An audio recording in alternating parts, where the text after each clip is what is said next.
ಪವಿತ್ರ ಗೌಡ ನಟಿ. ಈಗ ದರ್ಶನ್ 17 ಜನ ಆರೋಪಿಗಳಿದ್ದಾರೆ.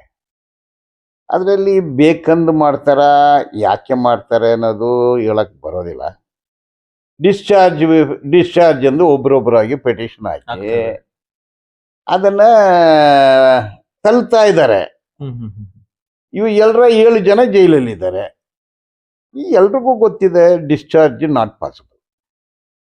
ಸುಪ್ರೀಂ ಕೋರ್ಟ್ನವರು ಬೇಯ್ಲೇ ಬಿಟ್ಟಿಲ್ಲ ಅಂದ್ರೆ ಡಿಸ್ಚಾರ್ಜ್ ಯಾರು ಕೊಡ್ತಾರೆ ಅಲ್ವಾ? ಅದು ಒಂದೇ ಸತಿ ಫೈಲ್ ಮಾಡಿ ರಿಜೆಕ್ಟ್ ಆಯ್ತೋ ಅಲೋ ಆಯ್ತೋ ಏನೋ ಒಂದು ಆಗುತ್ತೆ, ಮೋಸ್ಟ್ಲಿ ರಿಜೆಕ್ಟೇ ಆಗುತ್ತೆ. ಮುಗಿಸ್ಕೊಂಡು ಟ್ರಯಲ್ಗೆ ಹೋಗ್ಬೇಕು.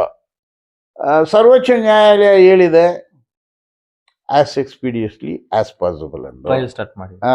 ಟ್ರಯಲ್ ಆಸ್ ಡಿಸ್ಪೋಸಲು. ಟ್ರಯಲ್ ಅಂದ್ರೆ ಈಗ ಚಾರ್ಜ್ ಮಾಡಕ್ಕೆ ಆರೋಪಿಗಳೇ ಬಿಡ್ತಾ ಇಲ್ಲ.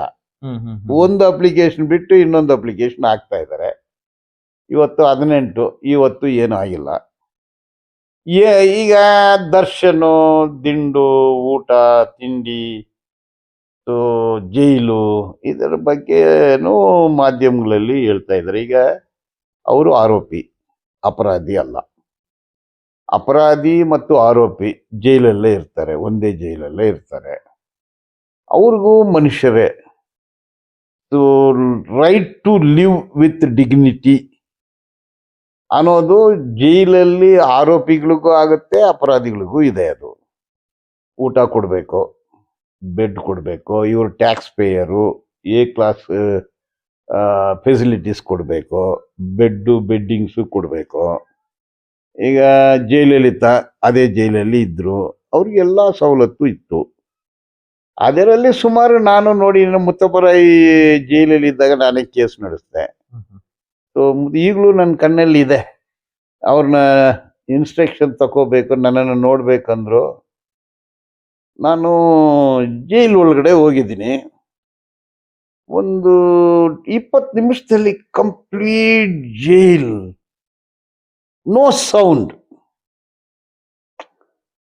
ಎಲ್ಲ ಮುಚ್ಚಿಬಿಟ್ಟು ಒಬ್ರು ಬರ್ತಾರೆ. ಬರುವಾಗಲೇ ಪರ್ಫ್ಯೂಮ್ ಸ್ಮೆಲ್ ಬರುತ್ತೆ. White shirt, jeans pant. Muthappa Rai ಅವರು ನಗ್ನಗ್ತಾ ಬಂದರು. ಅವ್ರಿಗೆ ಸೂಪ್ರಿಂಟೆಂಡೆಂಟ್ ರೂಮಲ್ಲೇ ಇಂಟರ್ವ್ಯೂ ಇತ್ತು, ನಾನು ಅಲ್ಲೇ ಕೂತಿದ್ದೆ.